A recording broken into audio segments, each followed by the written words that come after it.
welcome to this session and this afternoon on Azure SQL Database performance and availability. Given a chance, we could have an all-day session, but we'll try and see how much we can fit in 45 minutes. I'll spend most of the time talking about what's different in Azure when you run this on your own data center or elsewhere, because the core engine is the same. So some of the aspects of how you will troubleshoot query performance does not change, whether you're in Azure or whether you're on premises. But there are some factors in Azure which can influence the performance in a different way. So I'll share some of the top things that we see when customers run on our service and best practices that we recommend. I'm happy to stay after the session for any questions. This is my last session in this event, so I have plenty of time. Thank you. So by way of introduction, my name is Ajay. I'm one of the group product managers for Azure SQL Database. Our team is responsible for building and managing this service and helping customers run their applications on this platform. So we cover the entire breadth, all the deployment options, single database, elastic pools, hyperscale, managed instances, and even SQL on VMs. Okay, so the main things I want to cover today is how do you pick the right configuration and different factors you need to be aware of when you're running your application on Azure. And some of the things you can do to tune and self-diagnose and quickly identify where the problem is. And recognizing some of these common patterns that we see. Some of you who work with SQL Server extensively on-premise will relate to some of the things we see in Azure. So that's one of the advantages that you can take care of. So first principles, why Azure SQL Database? When you're looking at Azure SQL Database, one of the most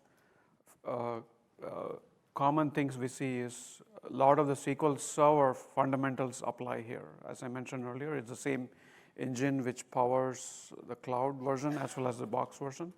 And the semantics are very same. So as far as your knowledge transfer or learning or troubleshooting, Azure database should not be very significantly different from on-premises. Other factors about the service, very quickly, you can spin up or down, scale up, scale down. Provisioning a single database can be done within few minutes with all the built-in capabilities that PaaS offers, such as HADR, backups, replication anywhere globally we are available, which is more than 50 regions, pretty much all the continents except Antarctica. We haven't gotten a request there yet, so we'll see. You may have heard in other sessions, security with advanced data security, threat detection is available. All databases are automatically encrypted by default. Always running the latest code base compared to any other SQL on any other cloud, since we run on a common engineering model where when a developer checks in the code, the same code ships to both box and cloud, but it's already in the cloud. So we are at least 2 years ahead of innovation in the cloud compared to any other cloud, because the latest version any other cloud provider can run only after we RTM the box version. So SQL 2017 was the last box version, but we were already running SQL 2019, most of the features from there before 2019 shipped. So customers will not have to wait for many years to get the features. Other benefit is related to that is we continuously update the service, whether it's bug fixes, hot fixes, or upgrading the service with new features with minimal to zero downtime. We actually published a paper on how we can achieve hot patching of Azure SQL Database for some types of fixes without any restart, so the application will not experience any downtime. And finally, since this is a session on performance, every database, so we're running more than 5 million databases in the cloud in 54 regions across all the data centers. Every single database has query store on by default. So that should give you some confidence that there is, if configured correctly, there should be no impact to your workload, because one of the biggest concerns people have with query store is the overhead. In terms of the deployment choices that we offer in Azure, this is just a quick recap for people who are new to Azure SQL. So if you read left to right, there are two main differentiators. One is what is the level of manageability you want. So if you look on the left side with virtual machines, everything is under a customer. It's a customer-managed environment, which means you control everything from the OS version, SQL version, what else is installed in the VM, when you upgrade, when you patch, setting up HADR, backups, security controls. Everything is controlled by the customer, including the security of incoming and outgoing network traffic. So this is for scenarios where you cannot go to a full model where PaaS. There may be some dependencies on apps, versions, and things like that, which is perfectly fine. We continue to invest in making SQL running on VM best in class. And then as you move towards the right, managed instances, which is one of the recent releases, is a fully managed SQL Server in the cloud. So all the benefits I spoke about in the previous slide, it comes to you automatically, fully managed SQL Server, where if you're using on-premise SQL Server today or in the VM and you're using features which are compatible with managed instance, and it is beyond a single database, such as link servers, replication, SQL agent, et cetera, then you could go to managed instances. But if you just want one database or simple, if you're building multi-tenant applications new and you don't have cross-instance dependencies or cross-database dependencies, then you can quickly get up and running with single database model. So all of these run under the same Azure infrastructure, same engine. So a lot of the benefits apply across the board. And once you make the decision on the level of manageability and the type of instance you want, then you pick the tier. And each tier comes with different availability and performance characteristics.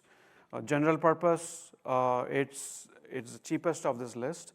And it is for workloads which you feel do not need high IOPS, because in general purpose, the compute and storage are separate.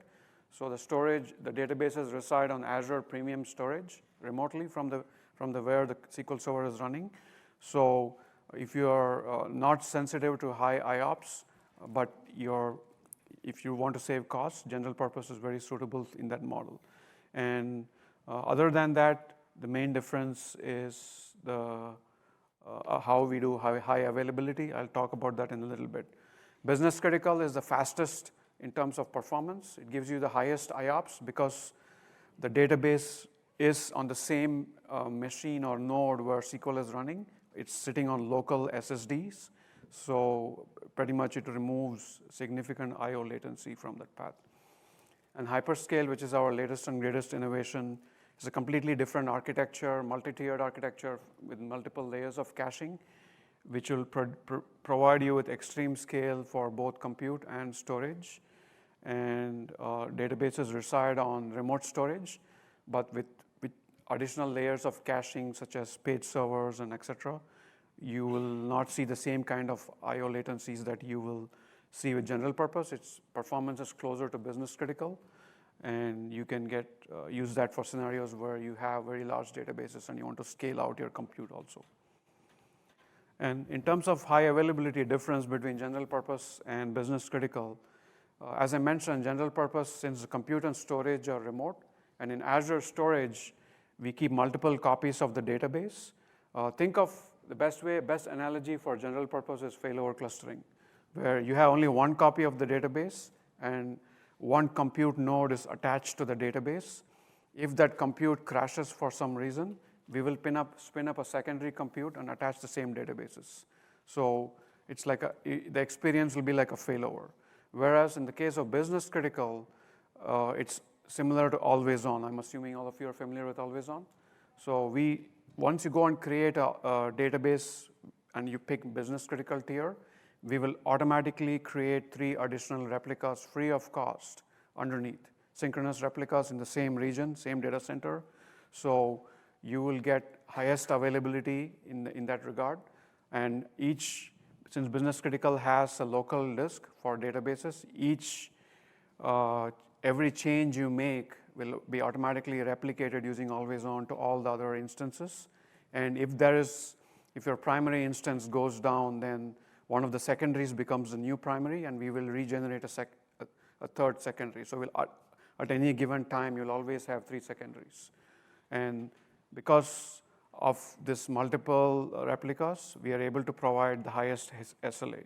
So recently, about a couple of weeks back, we had an independent vendor, GigaOM, who ran a benchmark, the industry standard TPCE benchmarks on Azure SQL Database and on AWS RDS. They picked the business critical tier and the comparable tier on RDS. And I don't even have to explain this, the numbers speak for themselves. Blue is Azure, just for clarity. Orange is Amazon, and smaller is better. So this is price performance. So don't look at it that, hey, Azure is lower. This is basically how much most customers, even if you look at TPC workloads, the most important metric is, are you getting the best performance at the lowest cost? So that's what this chart measures. The full report is available. It's a multi-page report. They did 100 different combinations of tests, different configurations, and have the actual numbers published, which you can go to Azure. Just search for Azure SQL Database GigaOM, and you can download the report. Any questions? So the main difference between the one on the left and the right is the right includes additional savings if you have Azure Hybrid Benefit or Reserved Instance. If you have on-premises SQL Server licenses and Software Assurance Benefit, you can exchange those license for compute cores in Azure, so you don't have to pay for SQL. You only pay for compute, the license. So basically, you're running SQL free of cost. And in addition to that, if you also take reservations, let's say you pick 3-year reservation, then you get even additional savings. In some cases, we have seen customers save up to 80% of the cost for the same SKU without it, but still get all the benefits. Azure SQL runs on equivalent to Enterprise Edition in terms of features. So whatever you see on Enterprise Edition is available there. So again, recapping SLAs, this is the availability SLA chart. It's the link down the bottom covers it in more detail. 2 points I want to highlight is Azure SQL has the highest SLA for databases across any cloud in the world. So for the one I highlighted in green, 4 nines under 5, no other database provides us. Even on RDS, to get this availability, you have to buy multi-AZ, which means you have to pay for a second license. But this comes out of the box free for you. The second point I want to call out is we are the only cloud provider that gives you financially backed SLAs for availability. So as you can see on the rightmost column, if we don't meet the availability numbers met there, you will get full credit for the time you didn't meet the SLA. Okay, so any questions? Let's talk about performance tuning. So one of the biggest things is when you're moving from on-premise to Azure, where do you start? So some initial guidance, always based on resources that you're using currently on-premises. Our data migration assessment tools have some SKU recommendations built in, which does some workload analysis, and you can import it into a database, and that's Power BI. All the scripts are available for download. If you go and look datamigration.microsoft.com, you can download the playbook. So once you start with that, you can always scale up and down. That's the advantage of cloud, is scaling up and down is just either a PowerShell command or a portal slider, and it will automatically scale it up and down for you. And take representative workloads. A lot of times people only pick based on what is currently being run, but people may forget about month-end processing or quarterly processing jobs which don't run regularly, so you may not be aware of compute usage. Look at the maybe 30-day history or 90-day history, so you have a decent understanding of workload patterns. And then compatibility level. So we do support backward compatibility all the way to SQL 2008. So if you have, for any reason, you cannot go to the latest compat level, 150. You can continue to run on existing compat level, and it's fully supported. And finally, the main thing is performance troubleshooting is all about understanding who's using resources, what are they using, and whether it's an application problem or the service problem, and then make decisions based on that. And as I mentioned earlier, SQL skills For performance troubleshooting is very similar in Azure, except for some things, which we'll talk about.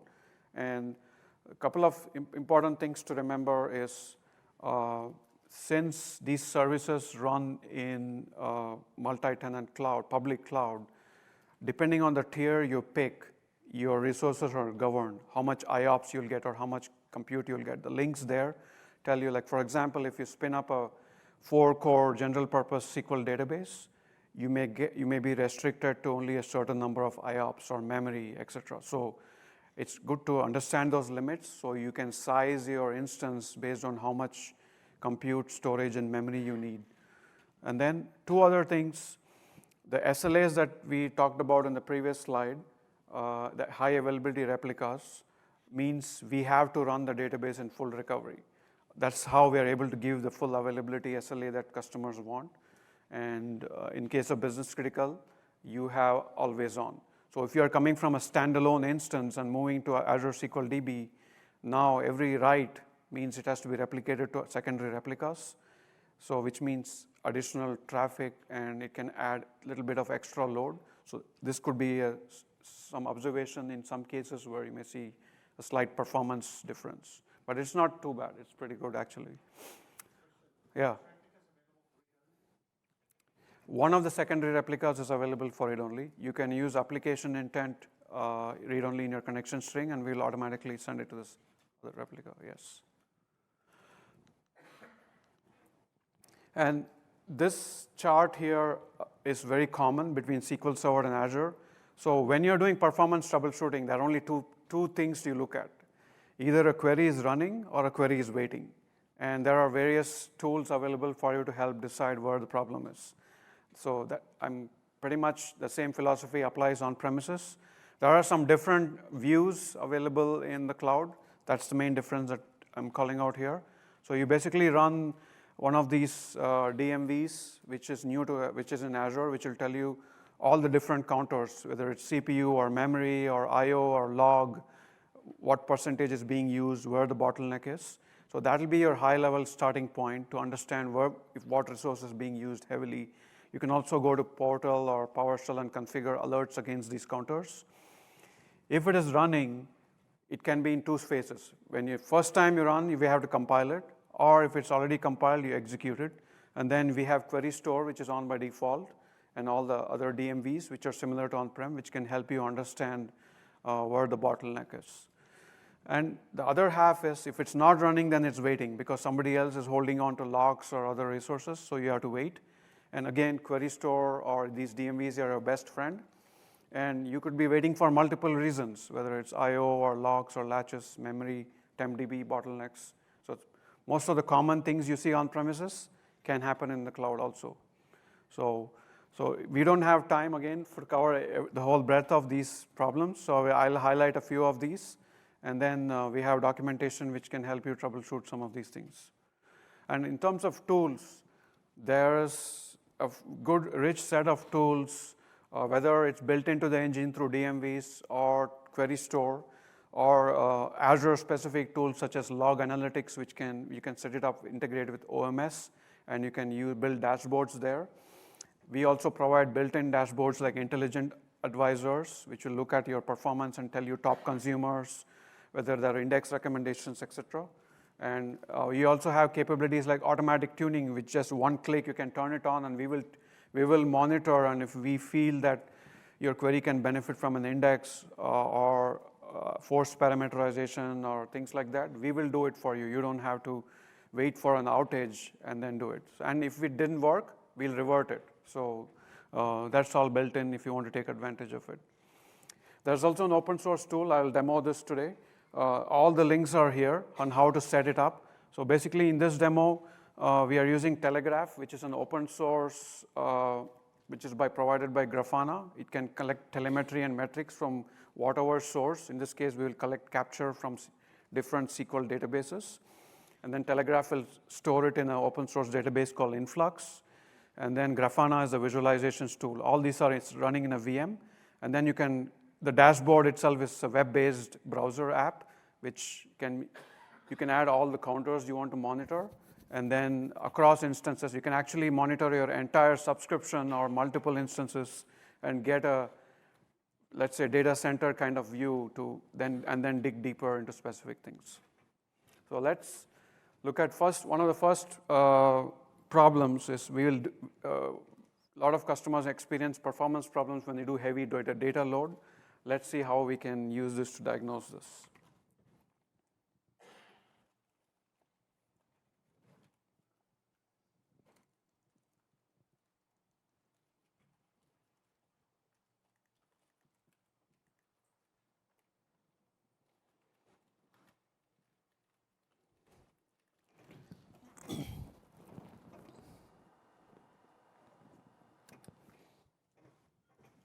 Okay, so this is a Grafana dashboard. I pointed it to my instance to collect various telemetry. So this is my SQL Server in the cloud, and then I have multiple databases there. We will run some queries to create performance issues, and then we will start at this dashboard. You can see we have all the different kinds of counters, resource stats, the DMV I told you about, batch requests, SQL statistics, transactions, wait types. So you can add whatever you want here. You can set your refresh interval and how much history you want to show here, etc. So good starting, and also the actual instance parameters like the size of my instance, etc. So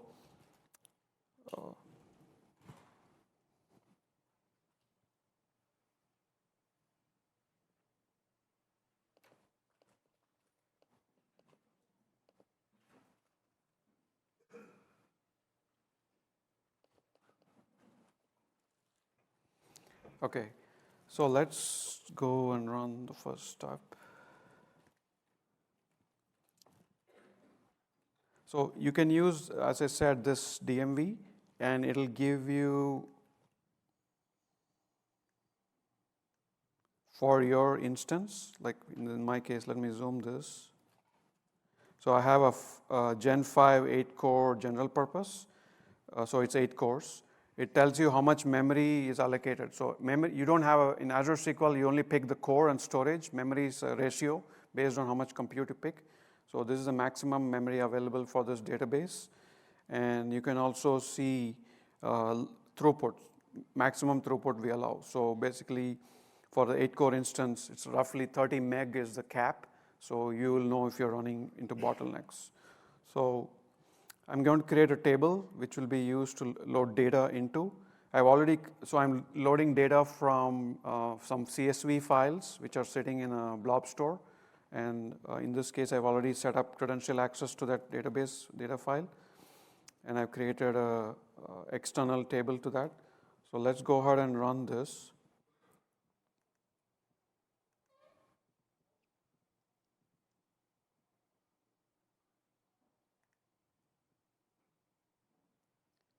So this is DB load. Okay. Let me switch to that database. So you can see the log rate is 30 meg.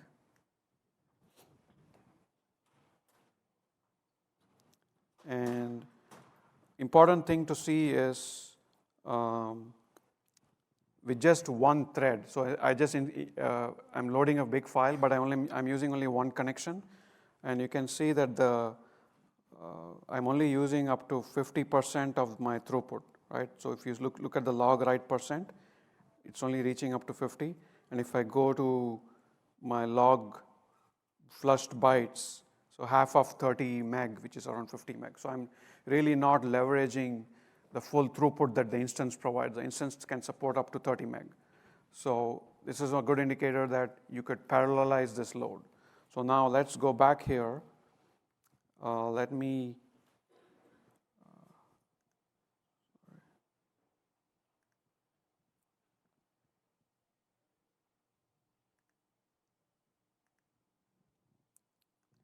let's go ahead and run the same script.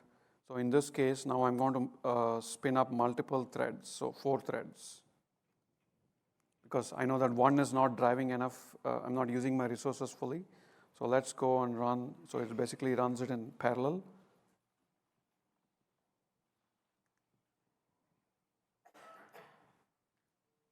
Okay.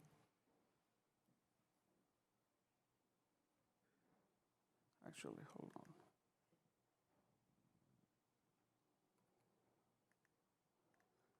redo this.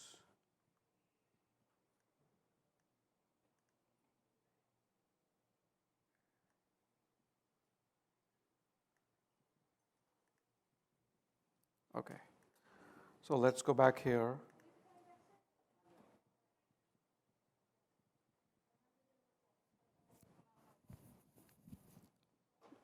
Let's wait for it to refresh. Meanwhile, I could go and query these DMVs, which will query all the DMVs we talked about earlier.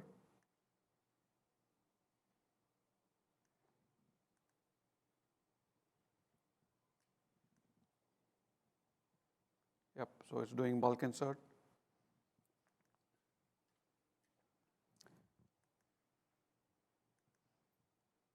So one thing you see here is log rate governor.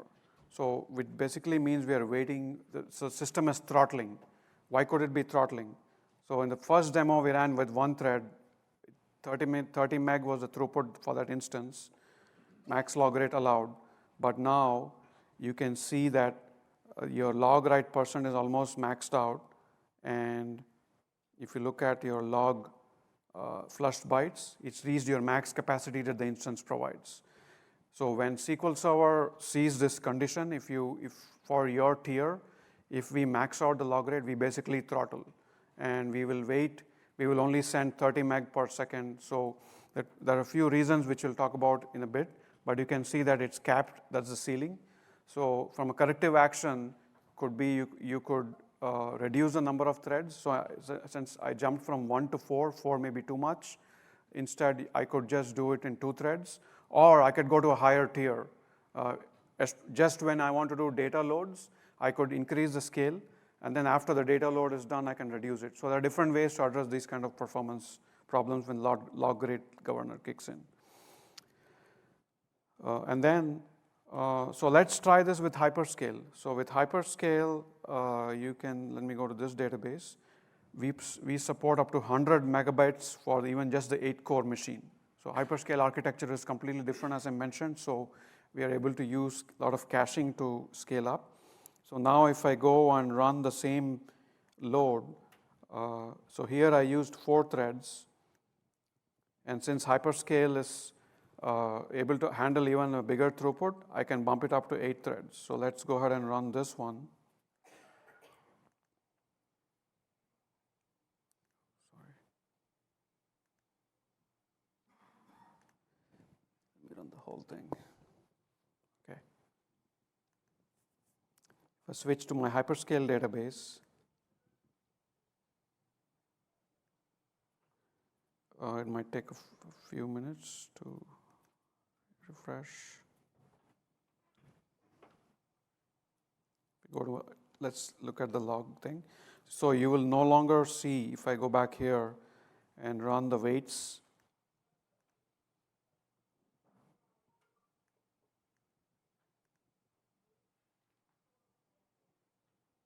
you can see 8 threads doing bulk insert. So let's refresh, there are no weights. So what improv IO weight means is it's reading from the blob store, so that's the weight. So there's no longer bottleneck on the SQL Server side.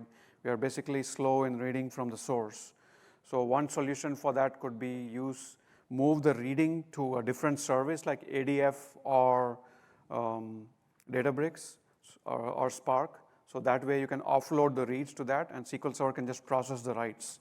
So you can scale even more. So, and you can see it's no longer log rate throttling. And if I look at the service, we are able to go up to 70% of the log write, 100 megabits. And if you look at the log flush bytes, we can go up to like 60 or 70 megabits. So significant scale in throughput and ideal for data load scenarios. Any questions? Okay. Let's go back to the presentation.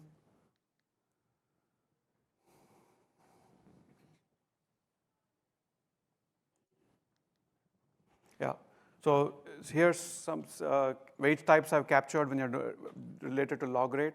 The main takeaway from here is your log is throttled depending on the service tier you pick. and use these counters to know if it is being throttled. And there are different types of throttling. Throttling at just the database level or the instance level, because if multiple databases are writing to its own logs, but each individual database may not have reached its cap, but the instance may have reached the cap. So that could be one reason. And backups also do a lot of I/O. So one of the reasons why we throttle is we want to make sure we can back up the database. We run transaction log backups every 5 minutes. And because we support point-in-time restore to 35 days with no data loss. So as a PaaS service, to maintain that SLA that I mentioned, availability SLA, we have to provide that. So we are required to throttle so that we can meet those SLAs. Data loading tips. Most of these are similar to what SQL Server provides. No difference here in terms of what type of partition, whether you use partitioning or more threads. Use column store if you want to compress, if you're especially short on memory. Offload the reads to a different service like ADF or Databricks. Or if it's a truly data warehouse kind of workload, even Azure SQL Data Warehouse might be a better candidate. So now let's look at the next big common pattern that we see. This is basically with networking and connections. Because you're running in the cloud and it's no longer a monolithic architecture, but the storage, computer stored out, and apps are also running in a different environment. So there could be latencies between these different. How do you diagnose and solve these problems and some best practices? So one thing I want to talk about is connection redirection and how it works in Azure. So on the left, let's say you have a machine which is running your app. It could be in Azure or it could be outside Azure, doesn't matter. So in Azure, your SQL databases are installed inside nodes. Nodes are in a cluster, in a region. So you could be hosting multiple customer databases in the cluster, in the region. So there could be different customers co-hosted. And then there's a gateway node on the front. Think of it as the one which receives the incoming connection and redirects the connection to the right database, right instance, based on the subscription and the login. So we identify which customer it is and things like that. And there are two types of redirection that happens. The default is proxy. So every connection that you make, if you connect to SQL database first and login, it goes to the gateway node, and gateway identifies the fully qualified domain name and then resolves it and sends the login to the right database instance, and then the login happens. Imagine if it is a very chatty app, like a lot of going back and forth, then you'll have to do it multiple times. So we also have another mode called redirect mode. The first connection basically goes through the gateway still, and then once that happens, subsequent connections goes directly to the database. It bypasses the gateway. So for very chatty apps, this is highly recommended. So you can avoid excessive round trips. Especially if you have, let's say you're running a query in a while loop multiple times, most of the time is spent going back and forth and running the same query. So some general recommendations, app and SQL co-location in the same region is important. Don't deploy the app in a remote region, let's say East US, and the SQL Server or Azure SQL is running in West US. So you have network physics coming into play there. Accelerated networking. This is a feature that Azure VMs provide. So this basically bypasses your host network layer and goes directly to your resource. So use this for latency sensitive applications. And then there are a bunch of network tools available to diagnose if it is a networking bottleneck for the cloud. Rest of the best practices below are all SQL Server related, even on premises. Basically batching of your queries to run as one bigger batch. Do set operations instead of having to do row by row, going back and forth, and to avoid the network round trips. So let's quickly look at the difference in performance when we are doing this.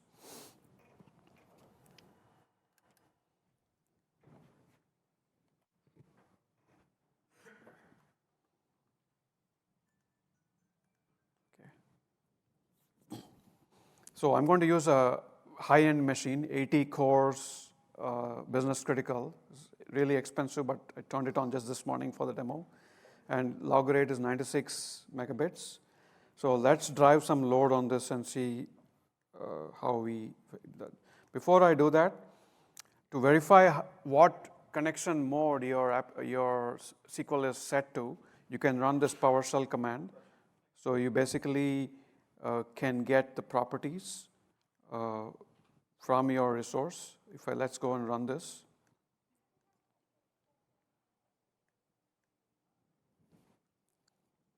So it's set to redirect. So I'm going to change it to proxy first.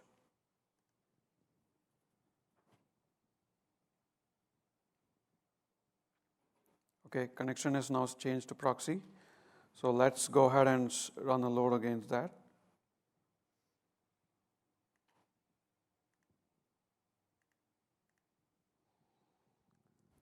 So this basically runs a stress load against my instance.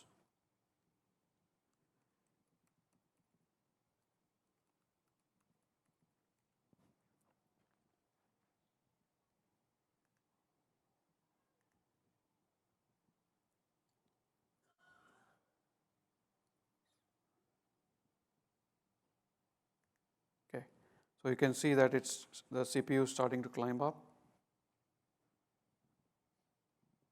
And also pay attention to batch requests. So we are roughly around 70,000 batch requests, if you can look at this number.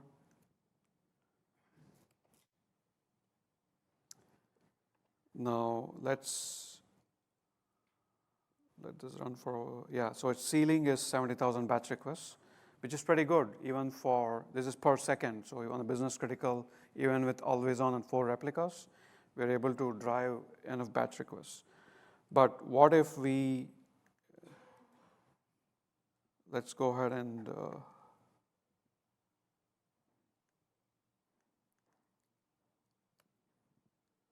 cancel this.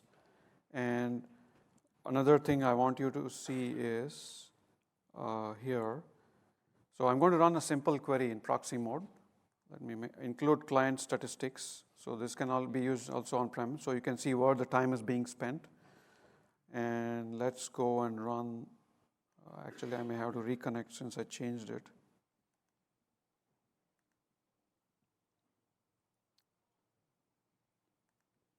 So new query. Okay.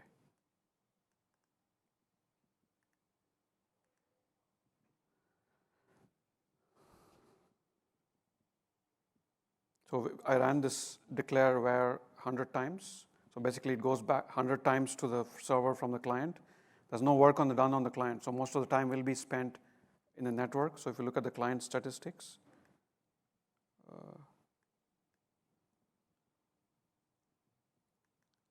so it took roughly 16 seconds. Total execution time was 3. So let's keep this as is. Now let me go and switch it to redirect mode. So now we are in redirect mode. Let me go back here and run the same load. So we're not changing the server configuration. We only change it from proxy to redirect.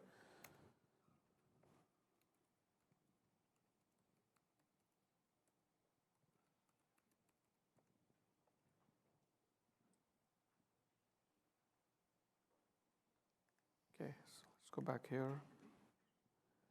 Let's see what difference that made here. Where's this?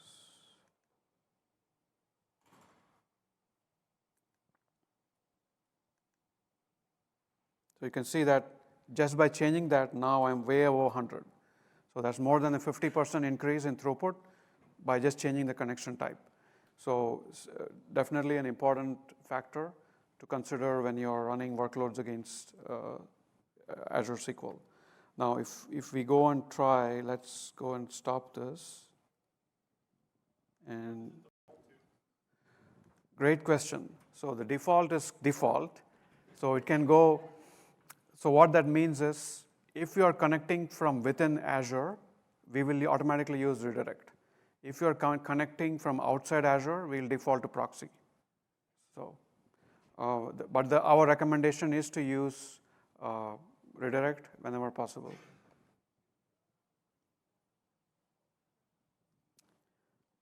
So what were we? Yeah, so we stopped that. Let's go back here.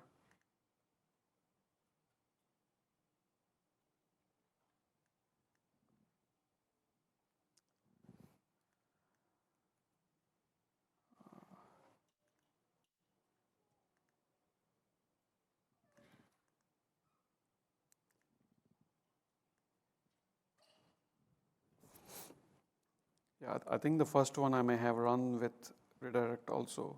Yeah, that's why I don't see any difference here. Yeah, so, but because I didn't disconnect, I just opened a new window instead of disconnecting. It would have been much slower. But that's a good way to test without running your actual workload, whether time is being spent in network. So let's move to the slides. Okay, storage and, yeah.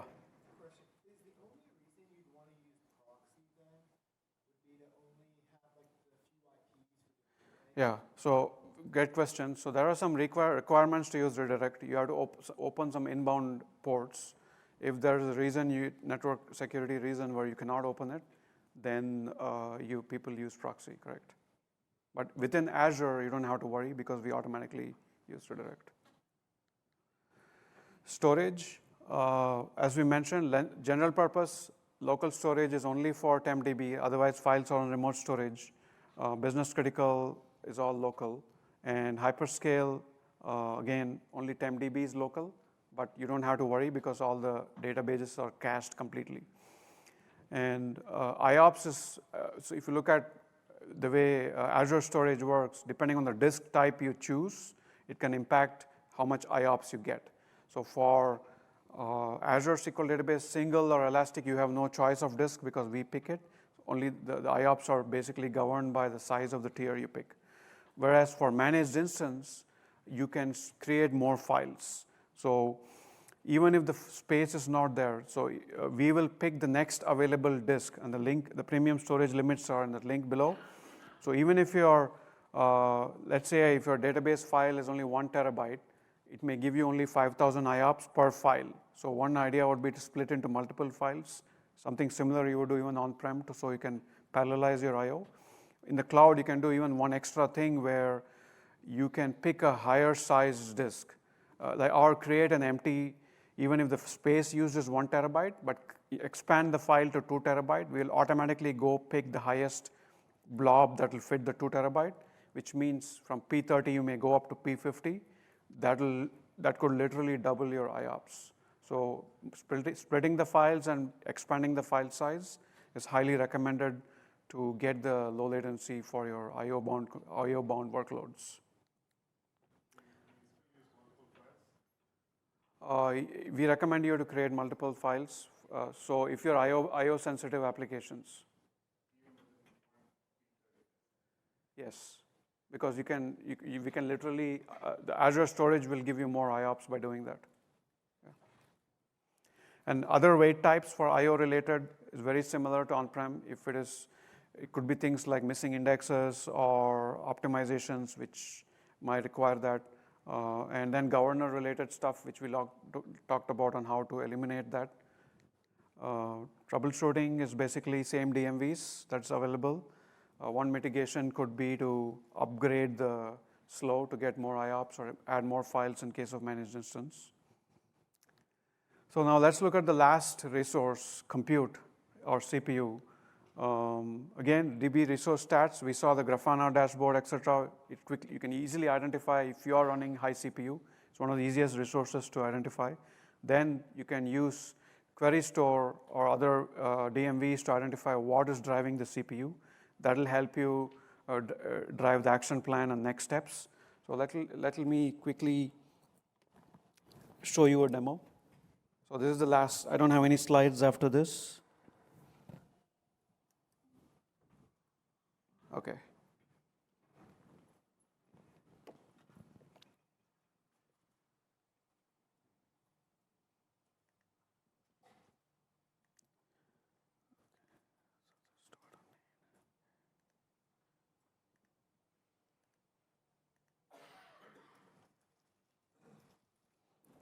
So if I go back to my VM and I'll start the load.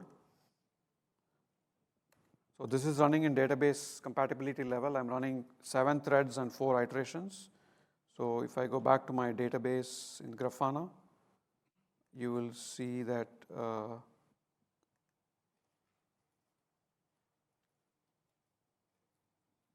in a few seconds, the CPU should start going up.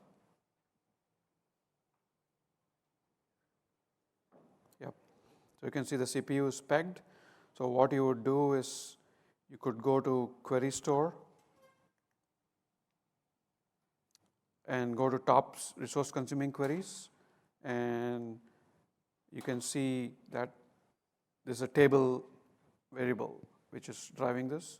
So, and if I look at the plan, everything looks fine. If I look my table variable, it's estimating 1 row and nothing looks odd.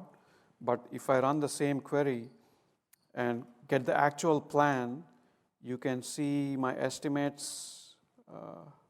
Is this the one? Oh, here.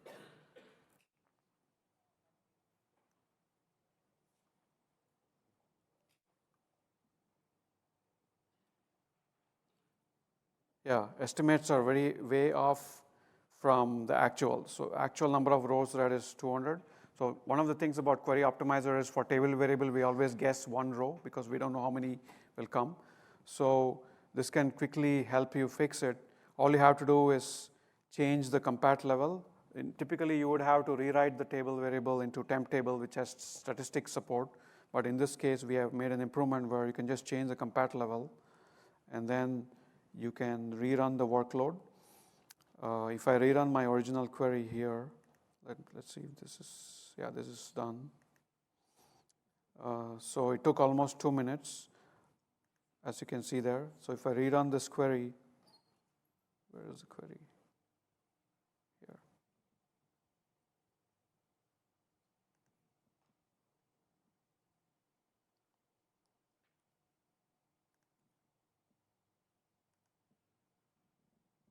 It run in 1 second. So use Query Store is a big friend, and you see there's no impact of having it on. And you can see here from the query plan that my estimates are also accurate. So this is a new improvement we did where even for table variables, we have something called deferred compilation. So we can actually, instead of guessing 1 row, wait till the table variable is actually populated before using it, and we will know exactly how much rows are there.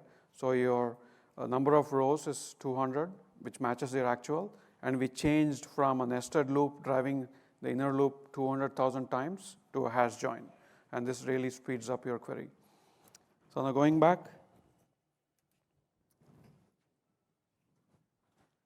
in closing, so a lot of the things, there are some aspects new to Azure, especially when it's storage, network, but most of the troubleshooting tools, you can leverage what you have. And PAS provides other benefits like auto-tuning and stuff which you can use. And there's a lot of flexibility and elasticity scaling up and down depending on workload, whether you're doing data load or ingestion, et cetera. So, and with feature business benefits like a hybrid benefit or reserved instance, you can get the best price per for what your workloads in Azure SQL Database. Hope this was useful. That's all I have for today. Feel free to submit feedback, and I'm happy to take more questions. Thank you.